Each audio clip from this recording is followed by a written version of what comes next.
Seryosong nanonood ng balita si Nanay Doring nang magulat dahil biglang namatay ang TV. Kaagad niyang hinagilap kung ano nangyari hanggang sa nakita niyang hawak ng anak na si Jake ang remote. Pambihirang bata naman to oh. Alam na nga nanonood yung tao eh. Papatayin ng TV. Diyos ko, inaalam ko pa naman kung ano ba ang nagaganap sa lugar na ito. Kung hindi ginahasa ang babae, ay aksidente sa kalsada ang laman ng balita. Kaya ikaw Jake, mag-iingat ka ha? Lalo't minsan ay gabi ka na kung umuwi galing sa trabaho. Bakit kasi pag ganitong panggabi ka eh? Gabing-gabi naman talaga ang uwi mo. Pwede naman sa umaga ka na lamang pumasok ng sa ganun eh. Hindi ako nag-aalala para sa kaligtasan mo. Sus, sinanay talaga oh. Ano naman po makukuha natin sa panonood ng telebisyon na yan? Puro lamang ganyan ang ibinabalita. Palibasa di nag-iingat ang mga yan. Kaya tuloy ganyan ang nangyayari sa kanila. At saka, huwag niyo akong alalahanin, Nay. Kaya ko naman hong umuwi na mag-isa sa gabi. At kung sa trabaho ko naman po, wala na tayong magagawa pa ron. Dahil itong schedule ko. Alangan naman pong tumigil ako tapos magbumukbok dito sa bahay. Paano na tayo nun? Ano ang kakainin natin? Basta, mag-iingat ka lang. Ikaw naman, pinag-iingat ka lang eh. Ang dami mo namang sinabi. Pasensya ka na rin kung ikaw tong nagtatrabaho para sa atin. Matanda na kasi ang nanay mo eh. Kaya nga ho, Nay. Saka ayos lang sa akin na magtrabaho. Mas ayaw ko kung ikaw ang magtatrabaho para sa atin. Mahirap din naman ang ginagawa nyo rito sa bahay. Tapos ang tandaan nyo na rin. Kaya huwag nyo nang alalahanin at ako nang bahala para sa mga pangangailangan natin dito sa bahay. Ikaw nga eh, kahit dadalawa lang tayo, nagawa mo pa rin akong patapusin sa aking pag-aaral. Ay nako, bakit ba ganito ang pinag-uusapan natin? Ang mabuti pa, kumain na po tayo dahil maglalaba pa ako ng susutin ko para bukas.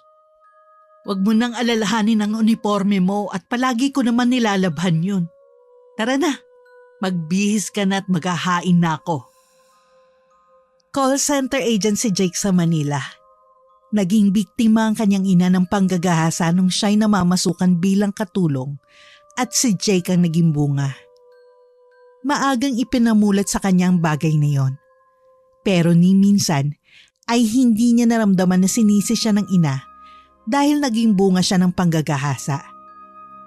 Ipinaramdam pa rin sa kanyang pagmamahal ng buong buo dahil katuwiran ng kanyang ina ay wala siyang kasalanan sa nangyari. Pero dahil na rin sa trauma ng ina ay hindi na ito nag-asawa. Kahit noon ay maraming lalaki ang gustong maligaw sa kanya. Pero naging man-hater nga ang kanyang ina dahil sa masamang sinapit nito. Dahil kulang sila sa pinansyal, hindi na nakatungtong sa koleyo si Jake. Wala namang magandang trabaho ang kanyang ina noon kundi ang pamamasukan lang bilang kasambahay. Ang lupang kinatitirikan ng kanilang munting barong-barong ay pag-aari ng iba. Ginawang caretaker ng lupa ang ina ni Jake at pinayagan silang magtayo ng bahay doon kaya iniwan na ng ina ang pagiging kasambahay. May sahod din naman si Nanay Doring sa pagiging caretaker nito kaya nakapagtapos pa si Jake sa high school. Malaking bagay sa kanila ang libreng bahay dahil kabawasan na sa gastusin. May kalayuan ang nilalakad ni Jake para makarating sa trabaho. May mga kasabayan din siyang umuwi kapag gabi pero dahil ang barong-barong nila ay nasa pinakadulong bahagi kaya siya umuuwing mag-isa. Dumadaan siya sa makipot na daan at may mga nagyayabungang punong kahoy na namumunga dahil yun ang tanim ng may-ari sa lupang yun. Merong shortcut doon palabas sa 3 barangay. Pero hindi pa sementado ang daan kaya hindi rin gaanong dinadaanan ng mga tao. Natatakot sila dahil merong isang malaking puno ng balete sa pinakasentro ng daan. At ang bali-balita, noon daw ay tapunan ng puno na yun ng mga bangkay. Madalas daw ay babaeng kinidnap o di kaya ginahasang tinatapon doon. Dahil sa mga kwentong yun, lalong takot ang mga tao na dumaan doon kapag gabi na. Wala rin kasing ilaw, kaya kapag gabi ay parang nilalamon ng dilim ang lugar na yon. Isang araw nang magpang-umaga si Jake sa trabaho, gabi na siyang umuuwi. Dahil alam ng katrabahong si Sol ang tungkol sa lugar nila, kinausap siya nito. Ano Jake, ihahatid na ba kita pa uwi? Gabi na, baka mapano ka pa. Hoy, ano ko ba, Sol? Malapit lang ang bahay namin. Sanay na akong lakarin yun. At saka, ilang taon ko nga nakayanang umuwi ng mag-isa eh. Tapos ngayon ihahatid mo ko? Saka, kababae mong tao, maghahatid ka ng lalaki? Paano pag uwi mo, aber? Ihahatid kita ganon? Umayos ka nga. Hindi. Doon ako matutulog sa inyo. Ano? Ang sa akin lang naman, nitong nakaraan lang kasi, maraming napabalita dyan banda sa shortcut na daan sa may puno ng balete sa inyo. Abay, ginagawa na rin palang taguan ng mga kawatan at mandurugas. Bakit kasi hindi palagyan ng ilaw ang lugar na yun? Tsaka, baka kako natatakot ka. Nag-aalala lang ako para sa'yo. Kung tinanggap mo na ako bilang girlfriend mo, edi sana dito na lang kayo ngayon nakatira malapit sa bahay namin. Hindi mo na kailangan pa maglakad para makauwi. May apartment kami na pinauupahan. Ibibigay ko sa iyo ang isang unit. Libre na. Juwain mo lang ako. Ano ka ba, Sol? Kilabutan ka nga. Wala pa nga sa isip ko manligaw eh. Pero ikaw naman tong parang naniligaw sa akin. Hindi na uso ang ligaw-ligaw ngayon, Jake. Ngayon, kapag nagkasundo ang dalawa, okay na. Sila na agad. Ang KJ mo lang kasi. Tagal-tagal ko ng panayang dikit sa'yo, napaka-torpe mo. Hindi ako torpe. Hindi mo ako type? Maganda naman ako ah. Hindi sa ganun. Marami lang akong dapat unahin. May priority ako. So, maganda ako at type mo ako. Hindi mo pa lang ako priority ngayon? Tumigil ka nga. Doon ka na muna sa iba. Ayoko. Ikaw ang gusto ko. Matagal nang nangungulit si Sol kay Jake. Madalas pa nga siya nitong nililibre ng merienda tuwing break time. Pero hindi yung tinatanggap ng binata. Priority niyang makaipon at makapag-focus na mabuti sa trabaho. Iniisip niya kasing baka kapag tinanggap niya ang mga inaalok ng dalaga, ay umasa itong may gusto na rin sa kanya.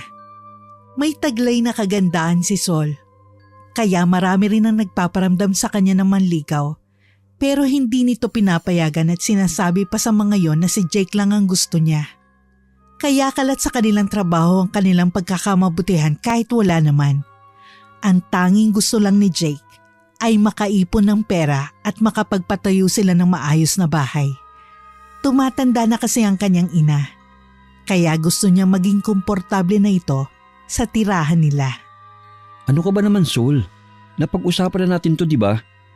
Sinabi ko naman sa'yo dati pa na kailangan ko muna makapag-ipon para sa amin ni nanay. Wala pa sa isip ko ang mga bagay na gusto mo. Hay nako, hindi naman nga hadlang sa atin ang priority mo kasi. Sol naman, kapag pinagpatuloy mo pa ang tungkol dyan, wala na tong patutunguhan. Iiwasan na talaga kita. Hindi pa ako handa sa mga bagay na yan. Sana naman bigyan mo pa ako ng oras. Sige, ganito. Kapag nakapag-antay ka hanggang tumuntong ako sa edad na 30, tatanggapin na kita. Huwag ka mag-alala. 9 na taon na lang naman yun eh. Dahil 21 na ako. Uwa! Seryoso? 9 na taon? Kaya ko! Kaya kong maghintay. Basta ikaw, Jake. Ay, ang sweet mo talaga. Ay, mag-aalas 10 na pala. Sige na, uuwi na ako. Baka naghihintay na si nanay. Paniguradong nag-aalala na yun. Sige, bye-bye na. Okay, mag-iingat ka, baby ko 9 years from now. Nagmamadaling tumalikod si Jake sa dalaga at umalis siyang hindi na to nilingon. Medyo nahihiya pa siya dahil talagang isinigaw pa ng dalaga ang mga sinabi nito. Naisip niyang baka may nakarinig kaya lalo niyang binilisan ng paglalakad. Sa bilis ng lakad niya ay hindi niya namalayang sa may balete pala siya dumaan. Nabalik lang ang ulirat niya nang may marinig ng babaeng umiiyak. Kaya agad niyang hinagilap gamit ang flashlight ng kanyang cellphone. Inisip niya baka naligaw ang babae sa lugar na yon. At dahil madilim na, ay umiyak na lang to sa takot. Sino ka? Bakit ka umiiyak? Magpakita ka sa akin. Miss, nasan ka? Tulungan mo ko. Tulungan mo ko. Parang awa mo na, tulungan mo ko. Magpakita ka. Paano ko tayo matutulungan kung ganitong hindi ka naman nagpapakita sa akin? Nangangatog na ang tuhod niya dahil nanunuot na ang malamig na klima sa kanyang balat. Nagtatayuan na rin ang kanyang mga balahibo. Pero pilit niyang pinakakalma ang sarili. Panay ang ikot niya para hanapin ito. Hanggang sa makita niyang nakaupo at nagtatago sa likod ng puno ng balete. Nilapitan niya ito para muling tanungin. Miss, ayos ka lang? Naligaw ka ba rito? Tumayo ka na dyan at ihahatid kita palabas. Halika na. Dahan-dahang inangat ng babaeng mukha. Pagkatapos ay tumayo na ito. Tumambad sa paningin ni Jake ang babaeng nakakatakot ang mukha dahil sa sobrang putla. Itim ang palibot ng mga mata nito. May dugo sa pisngi na halatang hiniwa ito ng matalim na bagay. Ang bibig nito ay may dugo pang nangingitim na. Gulo-gulo rin ang buhok nito. At idagdag pa ang puting bestida nito na puno ng tilamsik ng dugo na nangingitim na rin. Nang tignan niya ang paa nito ay doon niya nalaman na nakaangat sa lupa ang babae. Lalong nangatog ang tuhod niya. Halos hindi na niya mabuhat ang sarili dahil sa takot.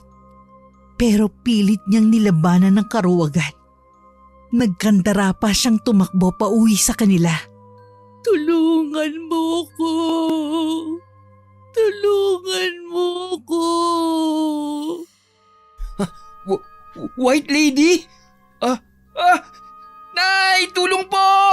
Nanay ko po!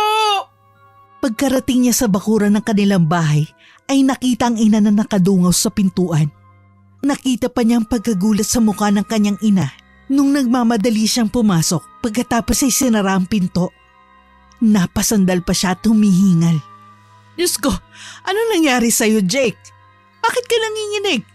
May nangyari ba sa'yo? Sabihin mo at bakit ka nagsisisigaw? Sandali, kukuha kita ng tubig, sus kung bata ka. Nay, multo po! White lady! Nakakatakot po siya, Nay! Ano ka mo?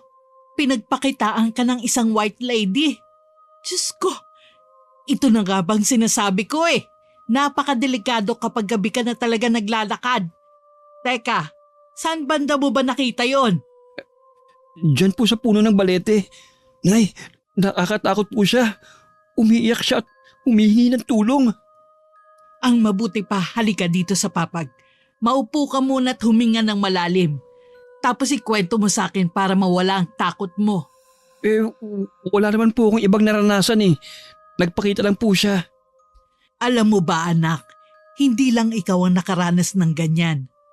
Pinagpakitaan din ako ng white lady dati. Hindi naman sila nananakit anak.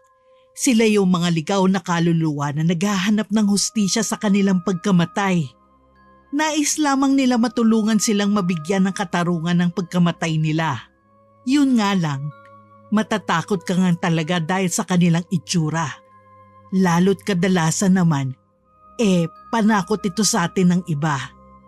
Pero kung tatatagan mo lang ang loob mo at huwag kang magpapakita ng takot kapag kaharap mo sila, magbibigay sila ng pangitain para matukoy kung sino ang salarin ng pagkasawi nila. Kaya anak, huwag kang panghinaan ng loob ha. Sa totoo lang meron na rin akong natulungan dati pa. Saka ko na lamang ito ikukwento sa'yo at hindi pa ako handang pag-usapan natin yon. O sige na, kumain ka na dun sa kusina pagkatapos mong maglinis ng katawan. Tapos matulog ka maaga at alam kong pagod ka sa trabaho. Huwag mo ring kalimutan magdasal bago ka matulog. Sige ho, Nay. Salamat po. Akala ko nga hindi ako matatakot pag multong pinag-uusapan. Pero iba pa rin pala pag mismo nakaharap mo na. Kumain ho ba kayo? Abay, oo naman. Anong oras na kaya? Buti naman po. Sige po, magpahinga na kayo, Nay. Ako nang bahala rito. Mukhang nakarecover na ako sa takot ko. Mabuti naman. Sige. At ako'y antok na nga. Matapos ang pag-uusap nilang yon, ay lumuwag na ang pakiramdam ni Jake dahil nawala ng panginginig ng katawan. Pagkatapos maglinis ng katawan, ay kumain na siya. Naglikpit muna sa kusina, saka nahiga na sa kama para matulog. Sa himbing ng tulog niya at dahil na rin sa pagod sa trabaho, ay nanaginip siya. Sa kanyang panaginip ay naroon siya sa kanilang pinagtatrabahuhan. Nakita niya ang isang lalaki at isang babae na masayang nag-uusap. Nakinig siya sa pinag-uusapan ng dalawa dahil gusto niyang makilala ang mga ito. Hindi niya mamukhaan dahil nakatalikod sa kanya. Maya-maya, nagtapat ang lalaki ng nararamdaman nito para sa babae. Pero binasted ito ng babae. Pero hindi inaasahan ni Jake ang sumunod na pangyayari. Paalis ng babae nang biglang habulin ng lalaki at marahas na pinaghahalikan sa lieg. Nagpupumiglas at nagsisigaw ang babae. Pero inis na inis ang lalaki. Napaka-arte mo naman kasi. Ikaw na nga ang nililigaw na ayaw mo pa. Ang gusto mo pa yata daanin ka sa santong paspasan para makuha ka eh. Pwes, ibibigay ko sa'yo. Halika rito. Ipapatikim ko sa'yo ang tinatanggihan mo. Nabigla si Jake nang banggitin ng babae ang pangalan ng lalaking yon. Kapangalan niya ito. Huwag ka na kasing pakipot pa. Kung hindi mo man ako kayang mahalin, sana naman, kahit sa ganito ng pagbigyan mo na ako, pagod na ako magpanggap at magbait-baitan. Swerte mo na nga eh, dahil inuubos ko ang atensyon ko sa'yo. Kahit marami namang babae dyan na mismo sila ang nagpapakita ng motibo sa akin, mas pinili kita, Ira. Galit na itinulak ng babae ang lalaking yon. Pinagsasampal niya ito habang umiiyak. Alam mo ikaw, ang drama mo eh, no? Pakipot ka pa. Bakit? Ano bang gusto mo? Pera ba? Bibigyan kita. Bagong cellphone? Sabihin mo lang. Alam ko naman na yun ang gusto mo eh. Kaya ka nagpapakipot. Isang malutong na sampal muli ang pinadapo ni Ira sa pisngi ng lalaki. Umiiyak ito habang pinagmumura ang lalaking yon. Maya-maya ay tumakbo na si Ira palayo habang humihingi ng tulong. Hinahabol naman siya ng lalaki para pigilan sa pag-ieskandalo nito. Kinuha na ni Jake ang pagkakataong yun para harangan ng lalaki. Balak niya itong saktan para tigilan si Ira na habulin. Pero nagulat siya dahil lumagpas lang ang lalaki sa kanya. Hindi niya ako nakikita. Shit, nasan ba ako? Saka, bakit blurred ang mga mukha nila? Nakakadalawang sampal ka na sa akin, babae ka ha? Tapos ka na ba? Ikaw pala nakasampal sa akin eh. Kaya pagbabayaran mo to ng mahal. Hindi ka rito. Kapalit ang sampal mong yon ay magiging akin ka. Sa ayaw at sa gusto mo ay aangkinin kita. Nandyan na ako, Ira. Nakikita ni Jake ang panlulumo ng babae habang tumatakbo ito at naghahanap ng makakatulong sa kanya. Pero kahit isa sa mga taong nilalapitan nito ay parang mga bulag at bingi. Parang hindi nila nakikitang may nangyayaring habulan at nanganganib ang buhay ng babae. Ano ba to? Bakit hindi niyo sila pinapansin? Tulungan niyo sila. Tulungan niyo yung babae. Baka patayin siya ng lalaking yon. Tulungan niyo siya. Teka, bakit pati ako ay hindi nila nakikita? Hindi rin nila ako pinapansin. Ano ba nangyayari? Nasaan ba ako? Sa trabaho ko ang lugar na to. Pero wala ni isa sa kanilang nakikilala ko. Nasaan ba ako? Napalingon si Jake nang maabutan ng lalaki ang babae. Kaagad itong hinawakan sa buhok at hinigit. Wala ka ng takas ngayon, Ira. Pinapagod mo lang ang sarili mo eh. Gusto mo pala makipaglaro muna bago masarapan ha? Hindi mo naman sinabi. Sige, makikipaglaro ako sa'yo. Magbibilang ako ng 10 segundo pagkatapos ay tumakbo ka na hanggang gusto mo. Siguraduhin mo lang na makapagtatago ka na mabuti. Dahil kapag nahuli kita, akin ka! Napayukom ng kamao si Jake sa narinig. Nagpuyo siya sa galit. Walang hiya ka! Ako ang harapin mo! Sira ulo ka! Bakit mo ginaganyan ng babae, ha? Tayong dalawa maglaban ngayon!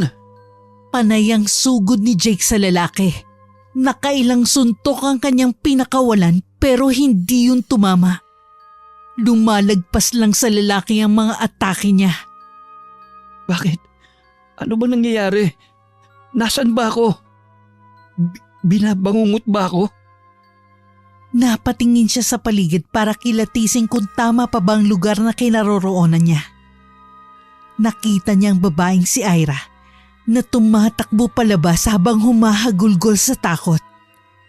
Dinig na dinig din niya ang malakas na boses ng lalaki na umaalingaw-ngaw sa buong lugar habang nagbibilang ng mabagal. Ira! Yuhu! Nasaan ka na? Nakapagtago ka na bang maigi, ha? Andyan na ako. Nasaan ka banda, Ira? Hindi bale. Kahit saan ka magpunta, mahanap din kita. Hindi ka naman makakalayo ha? Ready ka na ba? Tapos na akong magbilang. Wala na akong magagawa sa lalaking baliw na ito. Susundan ko na lang yung babae. Baka makita niya ako at matulungan ko siya. Dali-daling tumakbo si Jake para habulin ng babae. Nakita niya itong tinatahak ang daan papunta sa puno ng balete. Ira! Ira, hintayin mo ako! Delikado sa lugar na yan. Huwag ka dyan pumunta. Pero may daan din dyan. Papunta sa amin. Dumiretso ka ron. Magtago ka sa bahay namin. Hindi ka niya masusundan. Pero hintayin mo muna ako. Hindi mo naman alam ang bahay namin Ira! Ira! Napansin ni Jake na lalong natakot ang babae. Pero nagtaka siya dahil naririnig siya nito. Lalo niyang binilisan ang pagtakbo para mahabol ito. Hanggang sa maabutan niya itong nagtago sa likod ng puno ng balete. Kung saan napapalibutan na naglalakihang baging. Ira, halika! Huwag ka magtago dyan. Maaabutan ka niya. Doon ka sa bahay. Tara, bilis! Pinuntahan niya ang babae sa pinagtataguan nito. Nang makita niya itong nakaupo at umiiyak, bumalik sa isipan niya na nangyari ng sitwasyong niyon. Napaatras siya nang mag-angat ng mukha ang babae. Nakilala niya ito. Multo? Multo! Ikaw na naman? Wah! Multo! Tulong! Tulong! May multo! Nay! Nanay ko po! Bumalikwas ng bangon si Jake nang makaramdam ng malakas na sampal na dumapo sa kanyang pisngi. Nay? Jake, anak, ano ba nangyayari sa'yo? Binabangungot ka ba? Nay! Ano ba nangyayari? Ano bang panaginip yun? Yung white lady po sa balete. Sinasabi ko na nga ba dahil nagpakita siya sa'yo, hindi ka niya tatantanan. Nagdasal ka ba bago matulog? Hindi po. Nakalimutan ko po kasi. Ay halika, magdasal tayo. Halika, sabayan mo ko. Kapag hindi ka nagdasal, magpapakita pa rin sa'yo yon. Tumabi siya sa ina, time-time siyang nakinig habang nagdadasal ito. Pero hindi siya makapag-concentrate dahil nararamdaman niyang paglamig ng klima. Natural lang na malamig sa kanilang lugar dahil maraming punong nakapalibot sa kanila. Pero kakaiba ang lamig na yon. Nanunuot sa kanyang balat at nananayo na ang kanyang mga balahibo. Maya-maya ay may naramdaman siyang may tao sa kanyang likuran. Dahan-dahan niya itong nilingon at nakita niya ang pares ng paa. Puro sugat ito. Maputla ang kulay ng balat nito. Dahan-dahan siyang tumingala para tignan kung sinong may-ari ng paang yon. Nanlaki ang mga mata niya at nanginginig ang kanyang mga labi nang makilala ito. Nay, yung white lady, nandito po sa likod ko. Tumahimik ka, Jake. Pumikit ka at magdasal. Sabayan mo ko. Hindi narinig ng kanyang ina ang sinabi niya dahil sobrang hina ng bulong niya. Dahil sa takot ay hinimatay na lang siya sa likuran ng kanyang ina. Kinabukasan ay nagising siya. Nakita niya ang kanyang ina na nagluluto na sa kusina.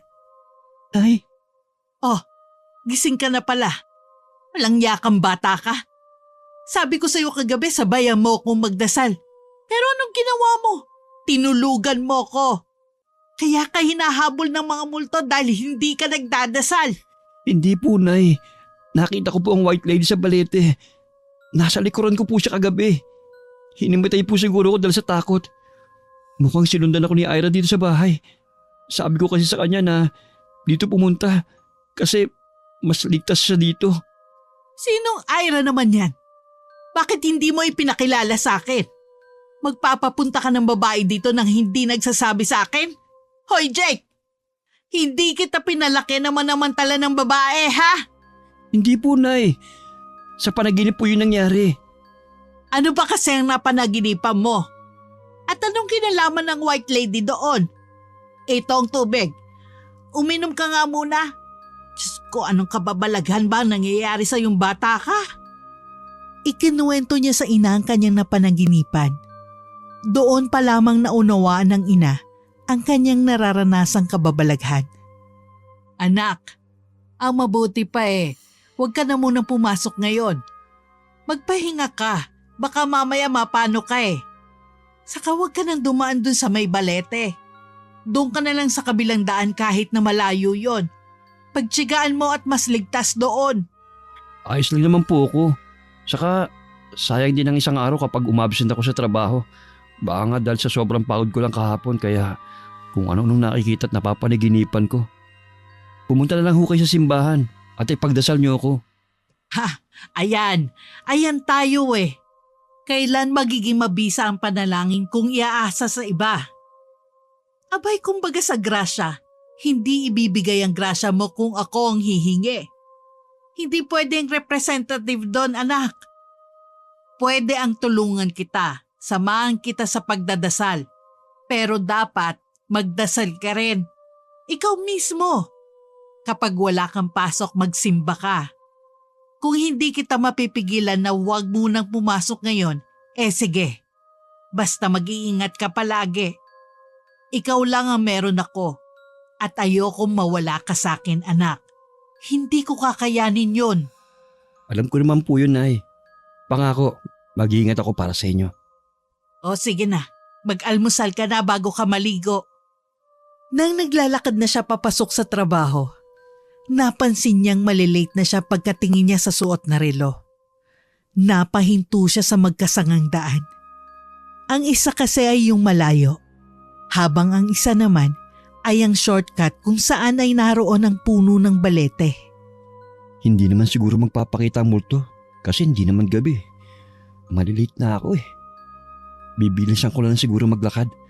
Tatakbo na lang ako. Tumakbo nga siya ng mabilis. Pero nung nasa may balete na siya, hindi niya maiwasang hindi yun lingunin. Halos magsitayuan uli ang kanyang balahibo. Kaya binilisan na lamang niya ang pagtakbo para makalagpas doon. Nang makarating na siya sa pinapasukan, ay sinalubong agad siya ni Sol. Good morning, my future baby. Uy, bakit pawis na pawis ka? Sandali at pupunasan kita. Tumakbo ka ba? Hayaan mo na. Ako nang gagawa. May panyo naman akong dala Sige na. Doon ka na sa pwesto mo. Baka mamaya mapagalitan pa tayo ni TL. Atambay ka pa. Ay, nakakakilig naman. Concern ka na sa akin. Sige, doon na ako sa pwesto ko. Kita tayo mamaya sa kantina. Hindi na niya sinagot ang babae. Tumalikod na siya para pumunta sa kanyang pwesto. Maya-maya pa ay bigla siyang nakaramdam ng malamig na hangin na halos dumampi sa kanyang batok at balikat. Halos napapitlag siya at napatingin sa mga katrabaho. Nakita niyang nakafocus sa mga ito sa pagtatrabaho. Dahil kahilera lang din niya ng pwesto si Sol. Nagtama ang kanilang paningin dahil tinignan din siya nito. Ngumiti pa at kumindat sa kanyang babae. dahilan para mapayuko siya. Bumalik na siya sa pagtatrabaho. Saka naman siya nakarinig ng pagbulong sa kanyang tenga. Boses ito ni Ira na nagpakita sa kanyang panaginip. Tama na! Tama na, please! Ayoko na! Halos lahat ng mga kasamahan niya ay napatingin sa kanya. At maya-maya ay lumapit sa kanya ang kanilang leader at tinanong kung ano nangyayari. Napayuko na lang siya at nahiya sa kanyang ginawa. Halos hindi na nakapag-concentrate si Jake sa kanyang trabaho. Lunch break na at nasa kantin sila ni Sol. Anong nangyari sa'yo kanina? Wala. Pagod? Mag-leave tayo? Tapos gala? Hindi. Gusto ko lang manahimik, please. Okay, quiet na ako. Naging malikot na ang kanyang mga mata dahil pakiramdam niya ay nasa paligid lang ang multong si Ira. Maya-maya ay nakita nga niya itong nakatayo sa likuran ni Sol. Sol, Bakit? nandyan siya. Sa likuran mo. Sino? Wala naman ah. Ay, hayaan mo na nga. Umalis na tayo rito. Lumipat tayo ng lugar. Wow! Kahit gaya mo ko ayain ng date ay ayos lang. Kinikilig pa rin ako. Tara na! Habang naglalakad sila palabas sa kantin, ay pinakikiramdaman ni Jake ang likuran nila. Nanlalaki ang ulo niya dahil naririnig niyang may yabag na sumusunod sa kanila. May malamig na hangin sa likuran nila kaya alam niyang nakasunod si Ira. Napahawak na siya sa braso ni Sol. Hindi na siya makapagsalita. Naunahan na siya ng takot. Hindi na rin niya napansin ang mga tanong ni Sol. Tinatanong siya nito kung bakit siya namumutla. Panay ang tanong ng dalaga kung ano ba ang kanyang nararamdaman. Pero ang paningin lang ni Jake ay nakatuon kay Ira. Nakatingin ito ng matalim sa kanya. Nakangisi ng nakakatakot. Maya-maya, nakita niyang may umaagos na dugo mula sa mata nito pababa sa pisngi. Pagkatapos ay nanuot na sa kanyang pandinig ang matinis na hagulgol ni Ira. Lalo siyang nangilabot at nanlambot ang tuhod dahil bumagsak na siya sa simento. Naghahalo ng iyak ni Ira sa boses ni Sol na natataranta habang sumisigaw at humihingi ng tulong. Maya-maya'y tuluyan nang nanlabo ang kanyang paningin at napapikit na siya. Hinatak na naman si Jake sa kanyang panaginip. Nasaksihan niyang muli ang karugtong ng una niyang panaginip. Nakita niyang lalaking kanyang kapangalan na walang awang hinablot sa buhok si Ira mula sa pinagtataguan nitong puno ng balete. Bulaga! Huli ka, Ira. Halika nga rito, mahal. Bakit kasi hindi ka nag-iingat eh? Magtatago ka na nga lang eh. Naiwan mo pang tsinelas mo rito sa gilid ng ugat ng puno na ito. Ayan tuloy, nahuli kita. Pero huwag kang mag-alala. Paliligayahin kita, Ira, mahal ko. Hindi ba yun ang gusto mo? Kaya ka nagpahuli sa akin, ha? Napakabong mo naman, mahal. Hindi na ako makapag-antay na angkinin ka. Panay ang pagmamakaawa ng babae sa lalaking yun pero tila bingi na ito. Umiiyak na sa takot at humihingi ng saklolong babae pero wala namang makatulong sa kanya. Piliting mang magpumiglas ni Ira ay wala siyang nagawa dahil malakas sa kanya si Jake. Lalo't parang baliw ito na inaamoy pa ang kanyang katawan. Pabago-bago rin ang ekspresyon ng mukha nito. Minsan ay nalulungkot at minsan na may humahalakak na parang baliw. Huwag ka namang umiyak, mahal. Hanggang dito ba naman ipakipot ka pa rin? At saka anong pakakawalan, ha? Ayaw mo ba ng ginagawa ko sa'yo? Sumagot ka! Ayaw mo ba? Tanging iyak at pagmamakaawa lang ang sinasagot ni Ira. Hindi naman mapakali si Jake sa kanyang nakikita. Alam niyang nasa loob siya ng kanyang panaginip pero hindi niya alam kung paano siya lalabas. Gustuhin man niya na tulungan si Ira sa ginagawa ng lalaking pangahalay nito, ay alam niyang hindi siya makagalaw. Hindi niya mapigilan ng lalaki sa ginagawa nito. Ang masaklap pa, habang hinahalay ng lalaking yun si Ira, nakatingin ang babae sa kanya. Punong-puno ng pagmamakaawa ang mata nito. Kahit basang-basa ng luha, lalo siyang binalot ng magkahalong awa at kilabot. Ano bang gagawin ko? Bakit ba ako nandito? Gisingin niyo ako. Parang awa niyo na. Sino nandyan? Binabangungot ako. Tulungan niyo ako magising. Alisin niyo ako rito. Parang awa niyo na. Tumakbo ng tumakbo si Jake para makaalis sa lugar na yon. Pero kapag nakakalayo na siya, ay doon pa rin siya humihinto sa may puno ng balete. Nakikita pa rin niyang panghahalay na ginagawa ng lalaki kay Ira. At wala siyang magawa. Makailang beses na inangkin ng lalaking katawan ng dalaga hanggang sa huminto na ito. Wala nang kagalaw-galaw si Ira dahil sa panlalambot. Maya-maya'y narinig ni Jake ang malakas na sigaw ng babae. Pagtingin niya'y nakita niya kung paano hiwain ng lalaki ang pisngi ng dalaga. Pagkatapos nun, ay pinag-uundayan niya ito ng saksak hanggang sa tuluyang mamatay. Hindi! Anong ginawa mo sa kanya? Sino ka ba? Bakit mo ba ginagawa sa kanya yan? Tumigil ka ng hayop ka! Tigilan mo yan! Pumulot ng kahoy si Jake at malakas na inihampas yon sa lalaki. Pero lumulusot lang to. Nakita niya lang na nagkapira-piraso ang kahoy na yun. Dahil nabasag ng tumama sa katawan ng balete. Hindi niya nagawang tulungan ng babae. Lalo siyang nagalit sa lalaki nang humalakhak pa ito nang makitang wala ng buhay ang dalaga. Pero maya-maya'y umiyak naman. Saka itinapon ng patalim na ginamit sa pagpatay.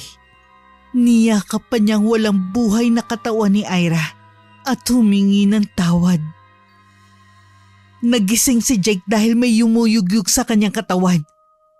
Pagmulat niya ng mata, ay nakita niyang nakahiga siya sa isang mahabang upuan sa kantin. Jake, ayos ka lang? Bakit ka umiiyak? Nahimatay ka kanina. Nagpapalipas ka ba ng gutom? Walang iya siya. Ano niya nagawa ang lahat ng yun? Pagbabayarin ko siya. Patawad, Ira, kung wala man lang akong nagawa para sa'yo. Pero pangako, pagbabayarin kong pumatay sa'yo. Anong sinasabi mo? Sinong Ira? Ano bang nangyayari? Umayos ng upo si Jake at saka ikunento kay Sol ang lahat ng kanyang naranasan at napanaginipan. Mas naunang nagtrabaho si Sol sa kanya sa pinapasukan nilang trabaho, kaya alam nito ang mga kwentong hindi niya nalalaman. Sinabi ng dalaga sa kanya na si Ira ay biktima nga ng panggagahasa mula sa katrabahong may malaking gusto sa kanya. Pinatay nga ito sa may puno ng balete. Isa ang kwento ni Ira kung bakit kinakatakutan ng mga taong balete na yon. Marami na rawan natagpo ang bangkay doon. Parang nakasanayan na ng mga kriminal na doon gawin ng mga karumal-dumal na krimen na ginagawa nila. Dahil takot ang mga taong gumawi sa lugar na yun sa pag-aakalang baka pagpakitaan sila ng mga multo ng mga biktima ng karahasan, doon naman nagsimulang gawing tapunan yun ng mga bangkay na sinasalvage mula sa ibang lugar. Nangilabot si Jake sa mga kwento ni Sol. Dahil sa nangyari sa kanya, hindi na rin siya pumasok na kalahating araw. Sinamahan na lang din siya ni Sol. Ihahatid na kita sa inyo, Jake. Huwag na, Sol. Kaya ko ng sarili ko. Maayos na ang pakiramdam ko. Maaabala ka pa eh. Pasensya ka na rin kasi nakapag half day ka nang dahil sa akin. Ano ka ba? Maliit na bagay yun. Alam mo namang kinikilig ako kapag kasama ka. Sige na, ihahatid na kita sa inyo. Paano ko ba maiiwasan si Ira?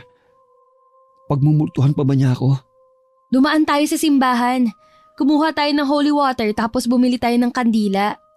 Tapos, Wisikan natin ng holy water yung puno ng balete.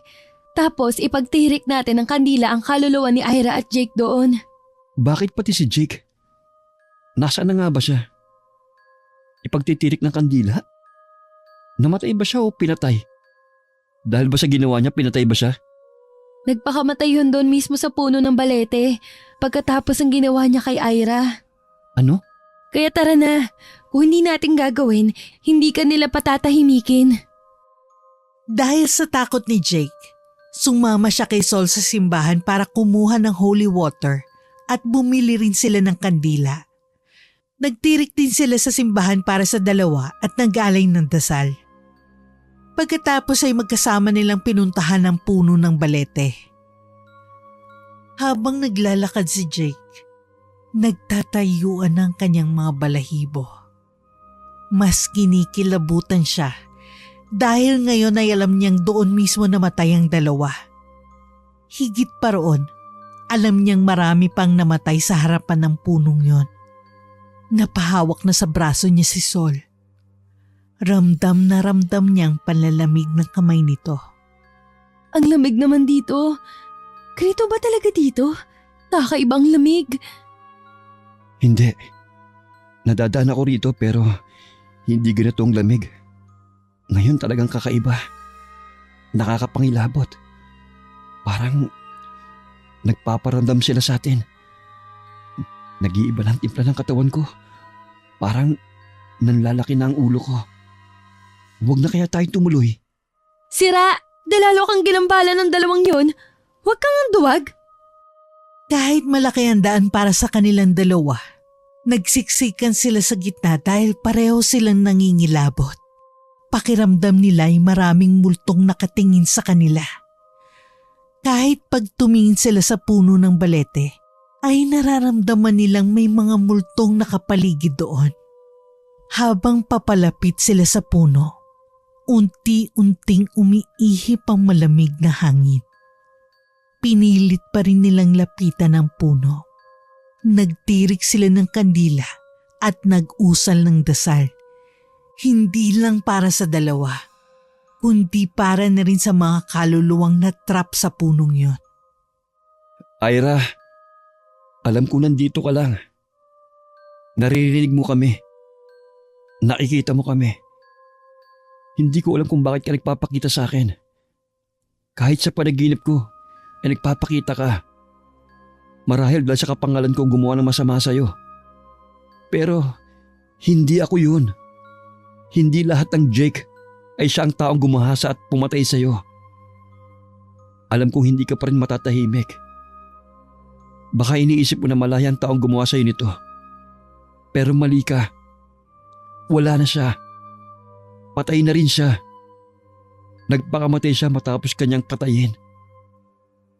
Wala naman akong magagawang tulong sa iyo kundi ang manalangin para makita mo ang daan papunta sa dapat mong patunguhan. Sana maging okay ka na. Sana huwag ka na mangambala pa ng iba. Pakiusap. Ipapanalangin kita. Saka pati na rin ang mga natrap na kaluluwa rito para makalaya na kayo. Sige ha.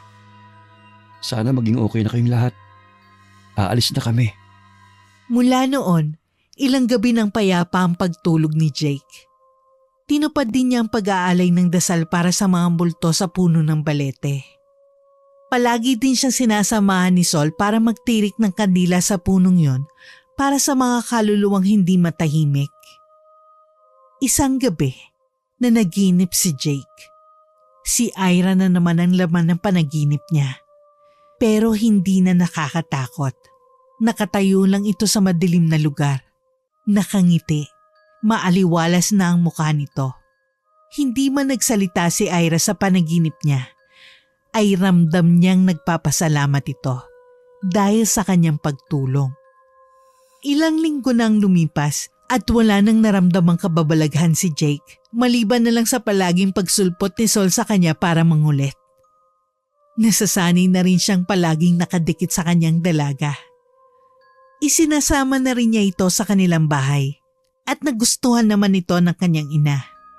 Naging close pa nga ang dalawa kaya palagi siyang pinagkakaisahan. Hanggang sa lumipas ang ilang araw, uwian na nila sa trabaho. Hinatak ni Sol ang kanyang braso at niyaya siyang kumain sa labas. Anong meron? Bakit ka nag-aaya?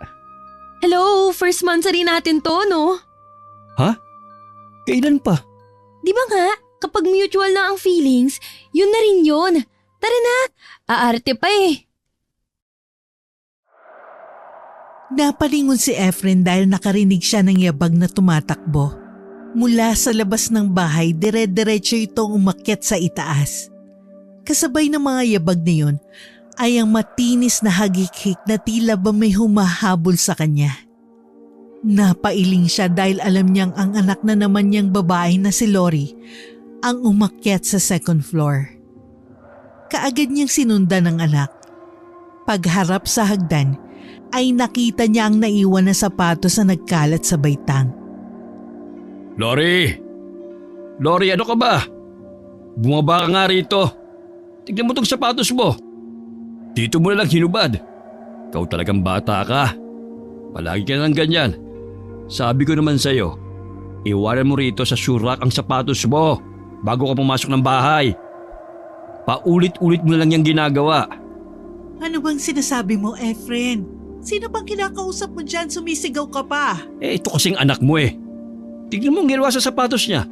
Nagkalat na naman sa hagdanan. Di ba nga dati ay ganyan din ang ginawa niya? Pagdaan ko, di natapilok ako. Kaya ayun, nahulog ako sa hagdan. Napilay ako dahil doon. Noon pa yon, Efren. Oo nga. Pero inuulit na naman niya. Efren, matagal nang patay ang anak nating si Lori. Ilang beses ko na sinabi sa'yo yun, di ba? Pero nandito nga siya. Tignan mo, ang sapatos niya dito sa hagdan oh. Nandyan oh. Nasaan? Wala, di ba? Kasi wala na siya. Tanggapin na natin ang katotohanan yun. Nakita ko lang ang sapatos niya rito. Bakit wala na?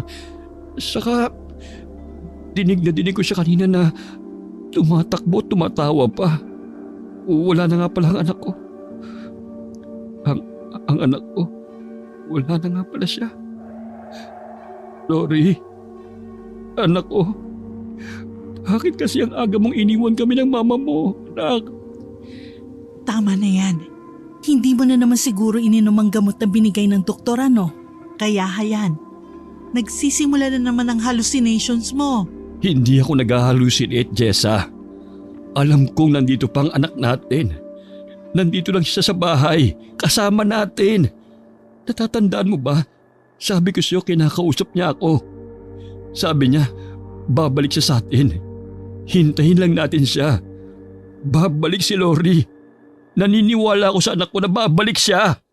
Efren, wala nang patay na bumabalik. 3 taon nang patay ang anak natin. Dahil sa pagkalunod sa ilog. Tanggapin mo na. Mag-move on ka na.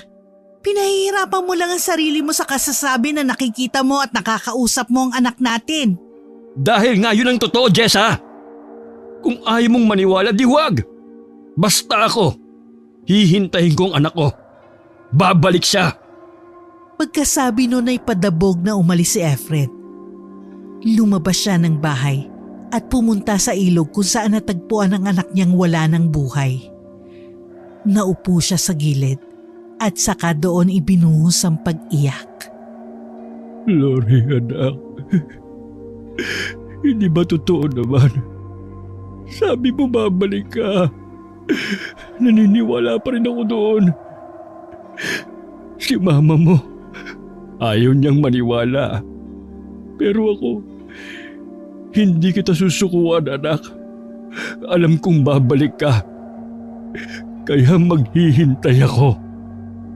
Habang kinakausap niya ang anak sa tabi ng ilog, nakaramdam siya ng banayad na pag-ihip ng hangin. Malamig ang simoy na yon. Kaya alam niyang nasa tabi niya ang kanyang anak. Napayakap siya sa sarili saka humagulgol.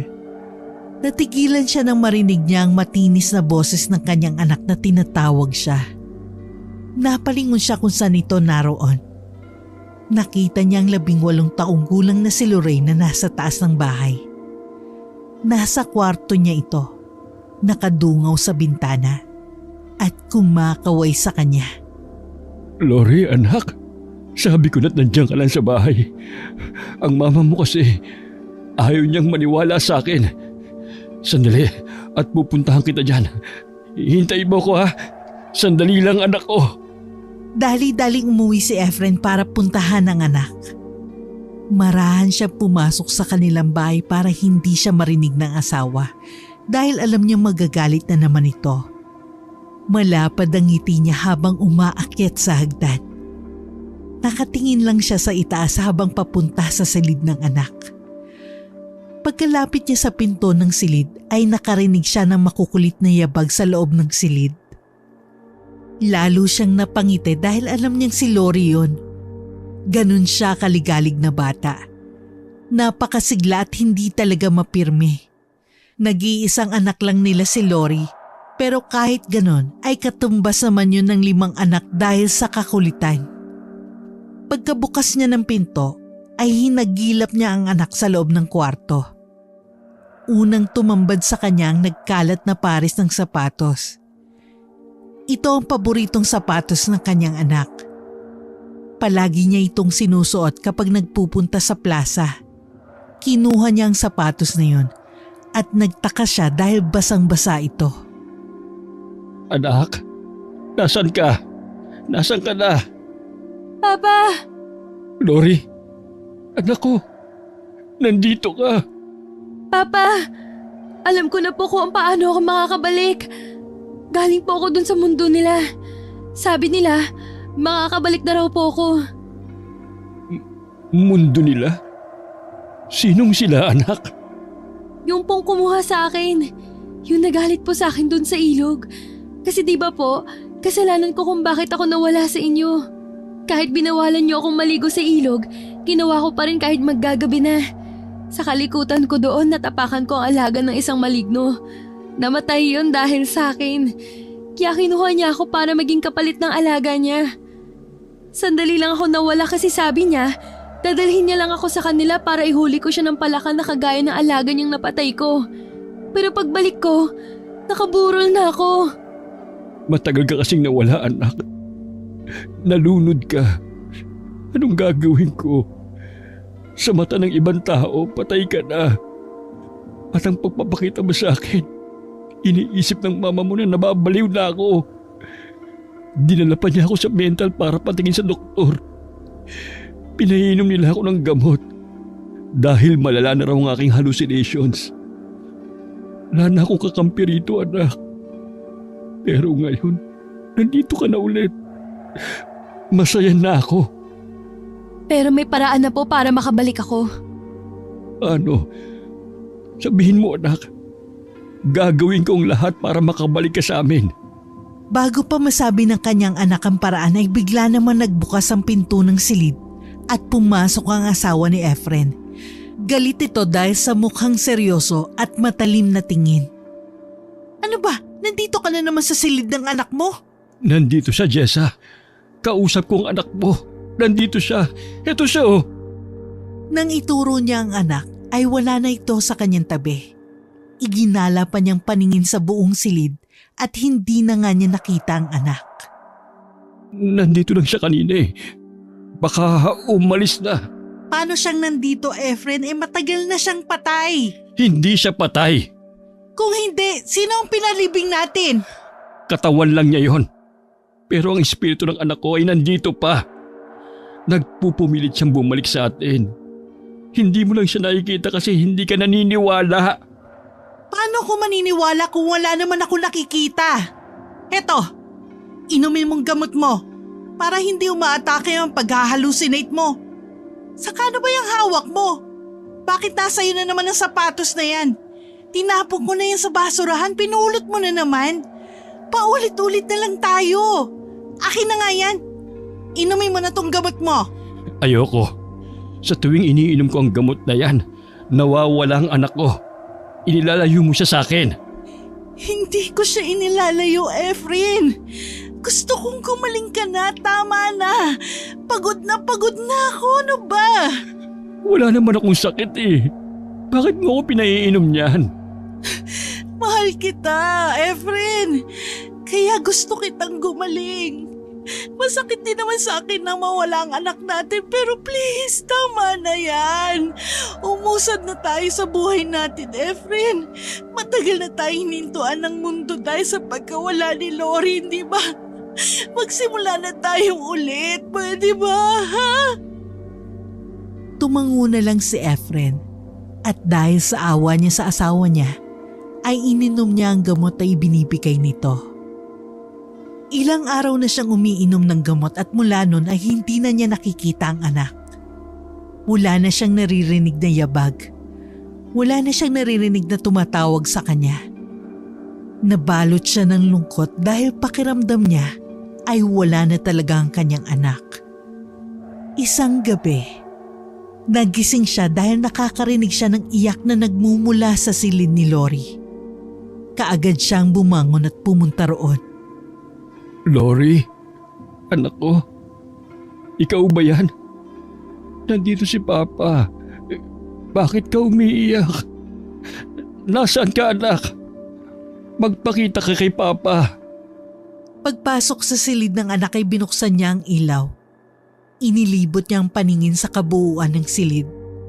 Katulad ng dati ay malinis ito at walang laman na kahit ano. Bakante ang silid na yun dahil pinatapon na ni Jess ang lahat ng gamit ni Lori. Pati na rin ang kama at cabinet ay binenta na niya. Naririnig pa rin ni Efren ang umiiyak. At lalo pa itong lumakas nang nasa loob na siya ng silid. Anak, magpakita ka. Nandito na si Papa. Bakit hindi ka nagpapakita ngayon? Nagtatampo ka ba sa akin? Halika na. Mag-usap tayo, pakiusap. Umalingaw-ngaw ang matitinis na sigaw na may halong iyak. Napaupo siya at napatakip sa tenga dahil nanunuot sa kanyang pandinig ang masakit na ingay na yun. Maya-maya hinanap niya uli ng tingin kung nasan ang anak. Isang aninong kanyang nakita. Nasa isang sulok ito. Nakaupo at nakayukyok ang ulo sa mga tuhod. Gusto ko nang bumalik. Gusto ko nang umuwi. Ayoko na dito. Papa, gusto ko na pong bumalik sa inyo. Anak, paano ba kita matutulungan? Sabihin mo sa akin pakiusap. Gusto na rin kitang makasama. Bago pa marinig ni Efren ang sagot ng anak, ay nakita niyang tumayo ang anino. Lumaki ito ng lumaki hanggang sa nasakop na ng aninong yun ang buong silid. Kasabay nun ay ang pagkamatay ng ilaw. Lalong dumilim sa silid na yon. Nanginig sa takot si Efren. Niyakap na lang niya ang sarili. Maya-may naramdaman niyang may yumakap na malamig sa kanya. Niyakap siya nito ng mahigpit. Lalong nanuot sa kanyang lamig at nagtayuan na ang kanyang mga balahibo. Nakaramdam na siya ng takot pero hindi niya magawang makatayo para lumabas ng silid. Inabukasan ay nagising siya dahil niyuyugyug siya ng asawa. Jessa? Bakit ka nandito? Bakit dito ka natulog? Wala. Gusto ko lang dito matulog. Tumayo ka na dyan. Mag-almusal na tayo. Nga pala, bala ko nang ipasira ang kwartong to. Ano? Hindi ako papayag. Tatanggalin lang tong dingding para maging open area. Ayaw ko nang makitang isang kwarto na to. Wala na si Lori. Hindi na natin kailangan ng kwarto dahil wala namang gagamit pa niyan. Wala na? Paano kung magbuntis ka uli? Hindi na yung mangyayari. Bakit hindi? Pwede naman. Delikado na para sa akin dahil malapit na ako mag-menopause. Huwag na natin itong pag-usapan. Pagtatalunan na naman natin to eh. Tara na. Mag-almusal na tayo. Hindi na kumibo si Efren. Pero nag-iisip pa rin siya ng paraan para hindi ituloy ng asawang binabalak nitong pagpapasira sa silid ng anak. Iniisip niyang baka kapag nawala ng silid na yon, lalong hindi na niya makita ang anak. Baka lalong malungkot si Lori at hindi na ito umasang makakabalik pa. Yun na lang din ang tanging alaala niya sa kanyang anak. Pagkatapos mag-almusal, ay nagpaalam na ang asawa para umalis dahil magbabantay siya sa tindahan ng kapatid nito.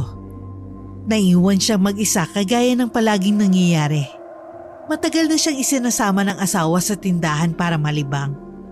Pero mas ginugol na lang niya ang pagtatanim ng mga gulay sa bakante nilang lote sa likod bahay. At kapag nakapag-ani siya, ay idinidisplay niya sa gilid ng kalsada para ibenta. Minsan naman ay pinupuntahan na siya ng mga kapitbahay para bumili ng gulay sa kanya, kaya kumikita siya kahit papano.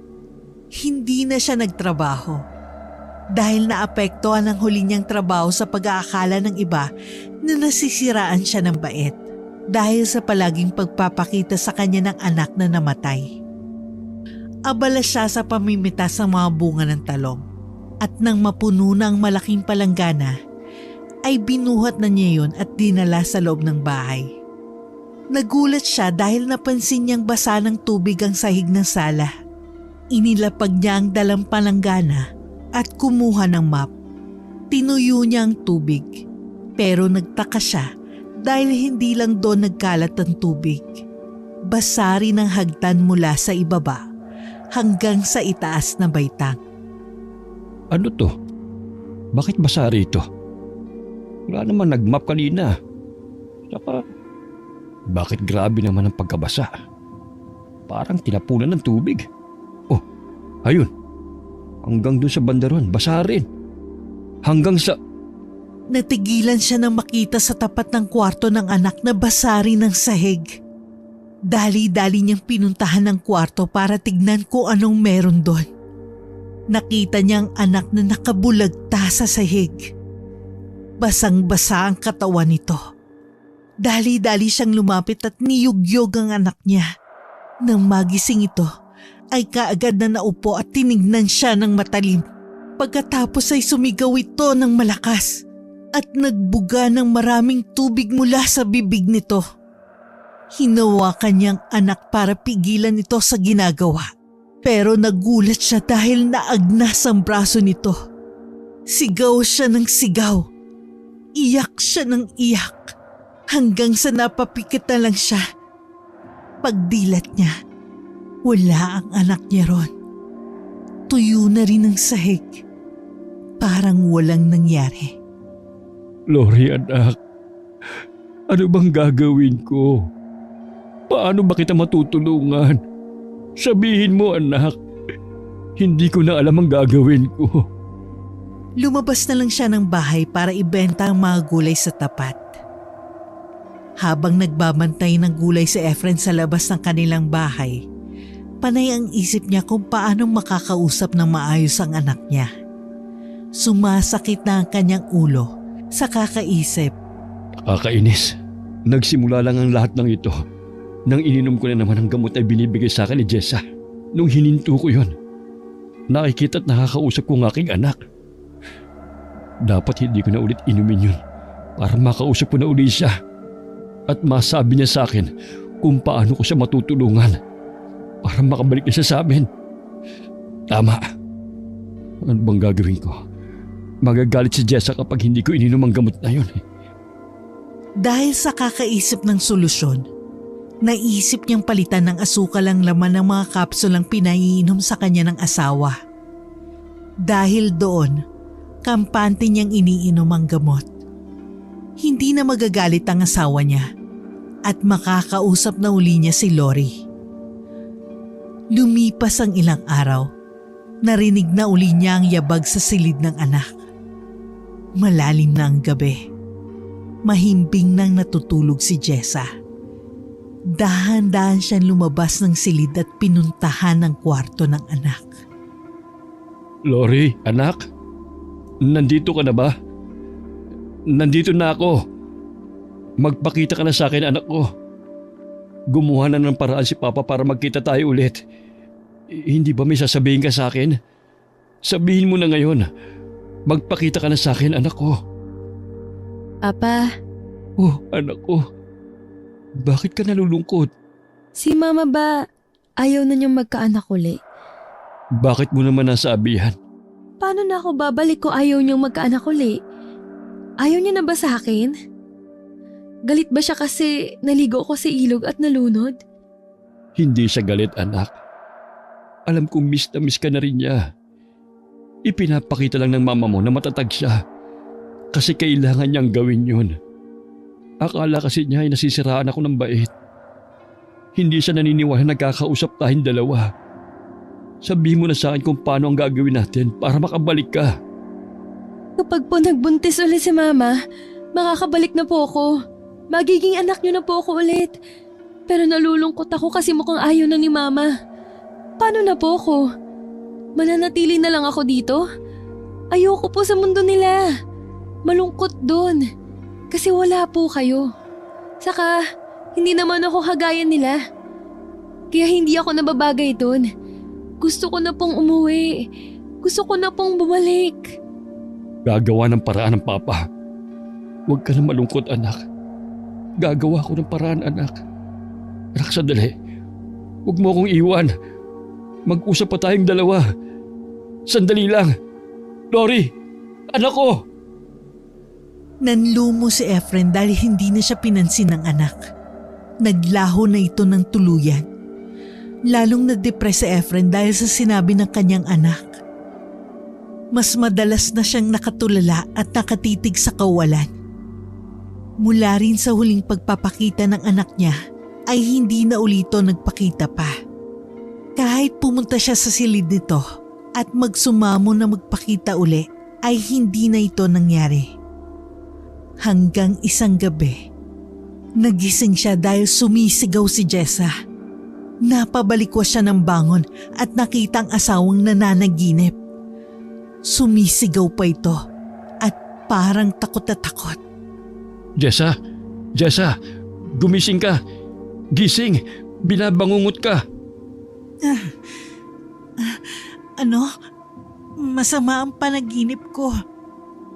Anong napanaginipan mo? Si Lori. Ang anak natin? Nagpakita sa panaginip mo?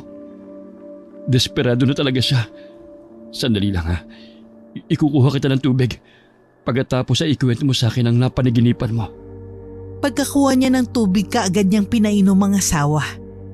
Pagkatapos sa kanya ito tinanong kung anong napanaginipan.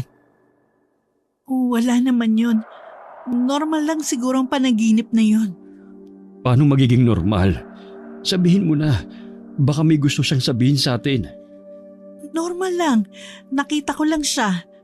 Nasa madilim kaming lugar. Tinatawag niya ako. Pero palayo siya ng palayo. Umiiyak siya. Hinahabol ko siya pero hindi ko siya naaabutan. Nilamon siya ng dilim. Dahil kasi sa'yo to eh. Bakit sa akin? Nai-stress ako sa'yo. Kung ano-anong ginagawa mong nagpapasakit ng ulo ko. Nahahawa na ako sa mga nangyayari sa'yo.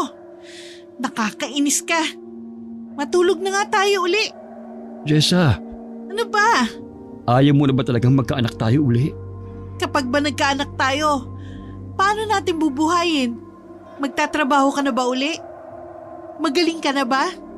Eh wala naman akong sakit eh. Natural. Hindi mo naman inaamin na may sakit ka. Itulog mo na nga lang yan. Gusto ko magkaanak tayo uli. Baka bumalik ang sigla ng buhay natin. Subukan natin. Sige, kapag hindi ka na umiinom ng gamot. Ano ka ba?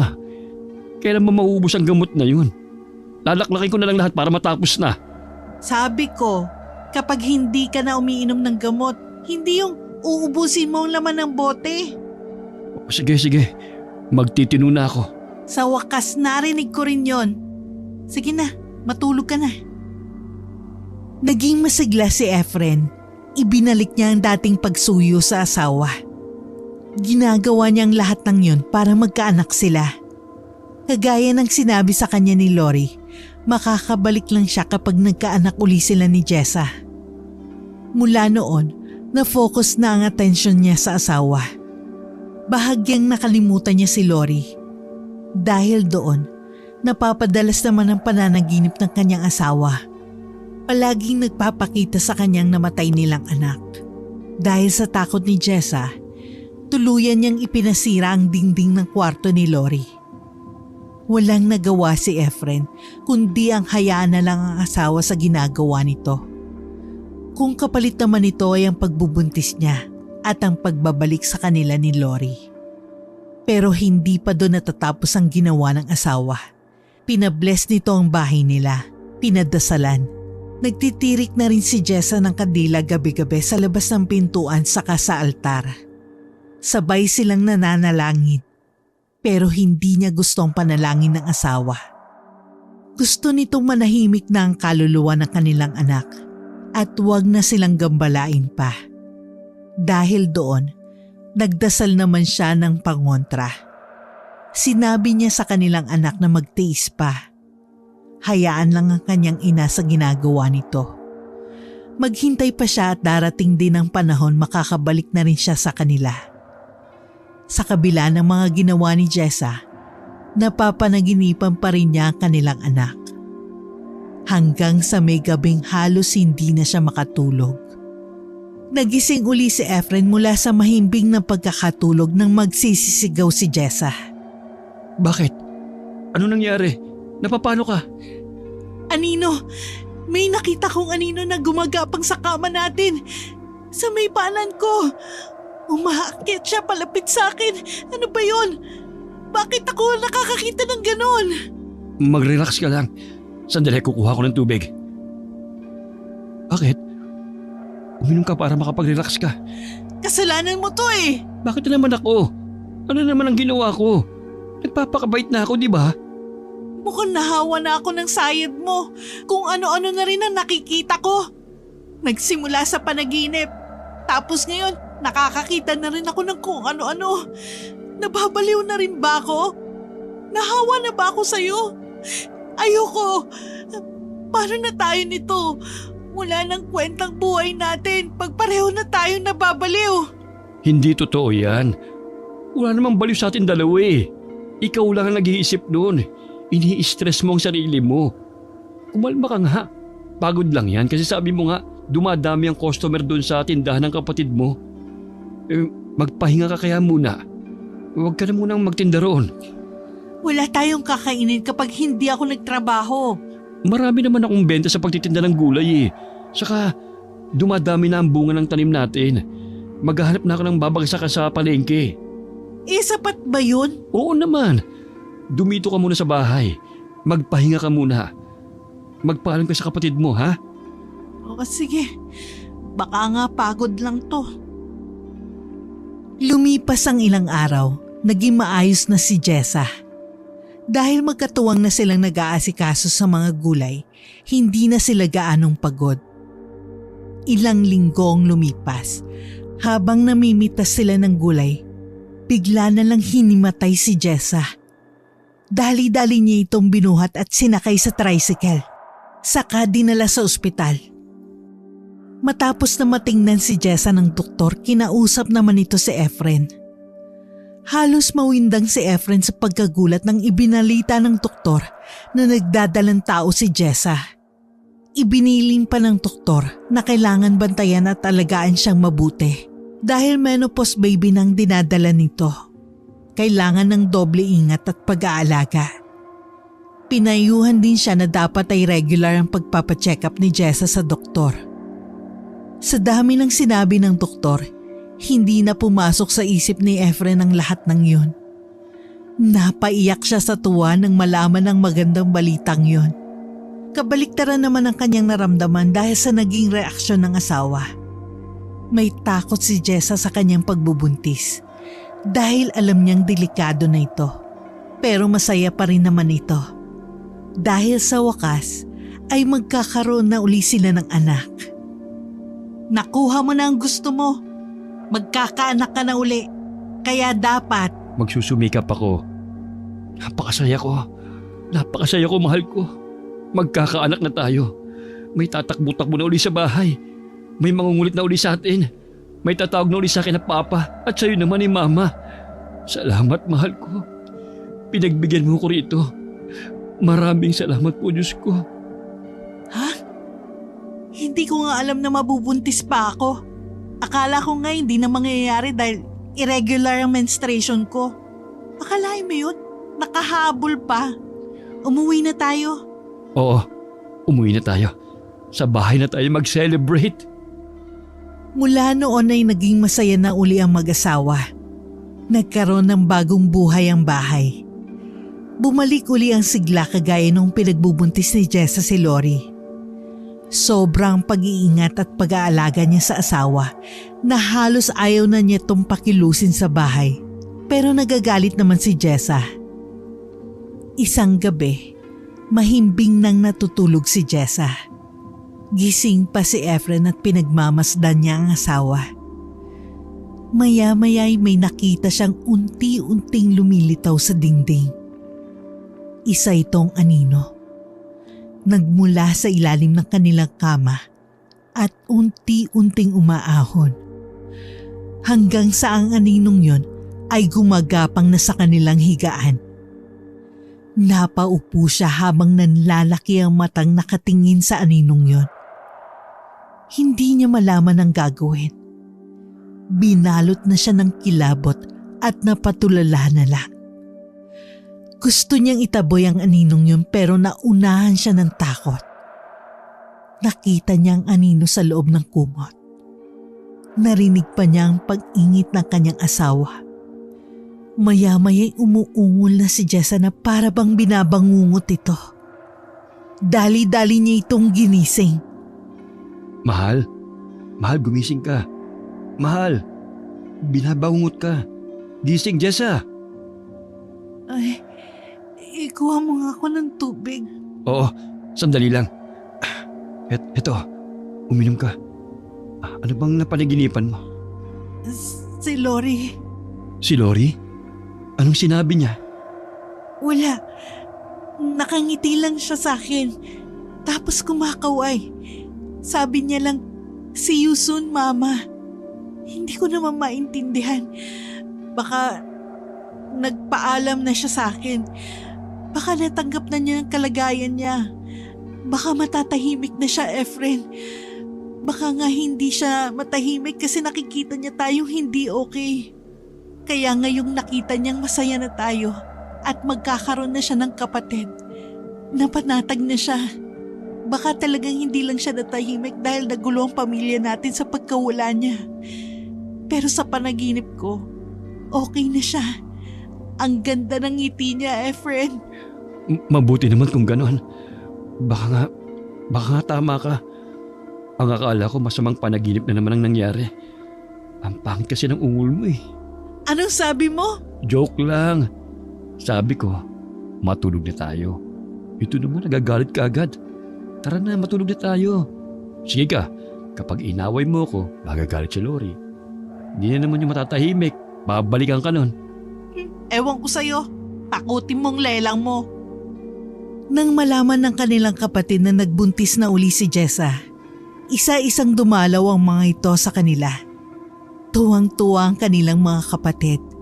Dahil sa haba ng panahon ay mabibiyayaan uli sila ng anak. Lumipas ang mga buwan at dumating na ang araw ng kapanganakan ni Jessa. Balisa at kinakabahan si Efren. Naglalakad siyang pabalik-balik dahil sa nerbiyos.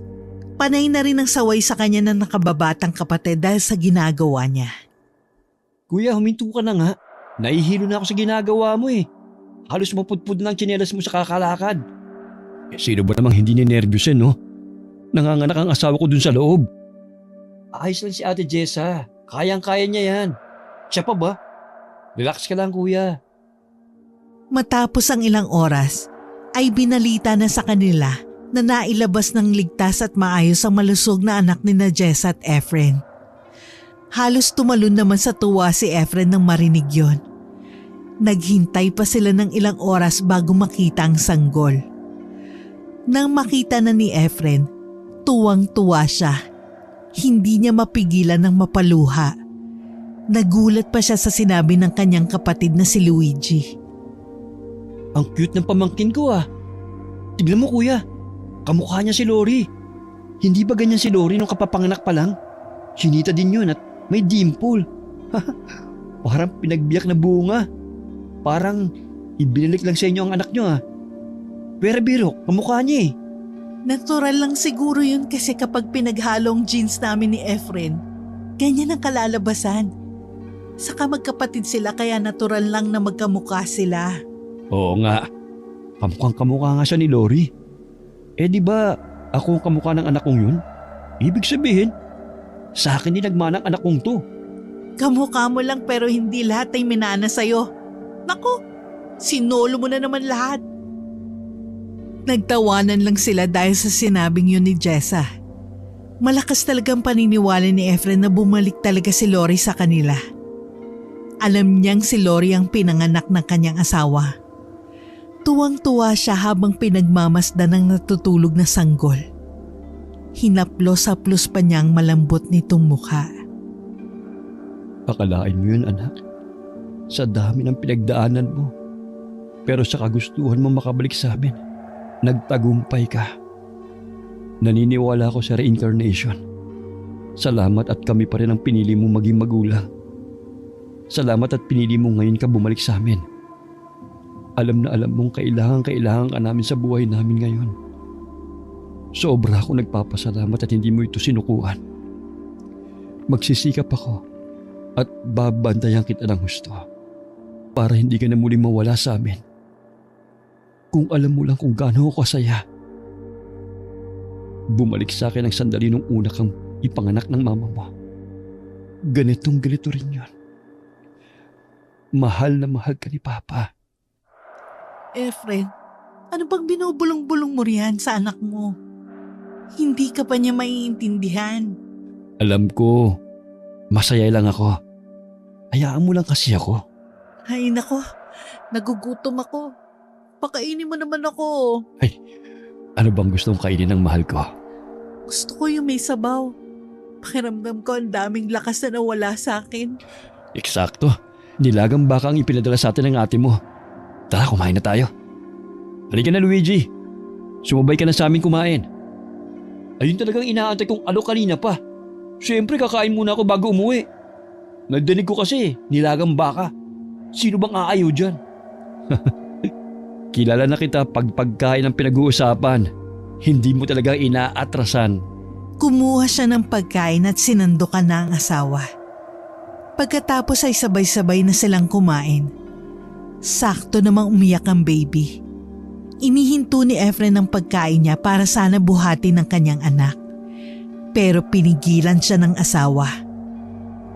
Huwag mong buhatin, masasanay siya. Hindi raw pwede yun. Ha? Sino may sabi? Kasibihan na yun ng mga matatanda. Kapag natuluan ng pagkain ng sanggol tuwing kumakain, palagi itong iiyak para magpakarga.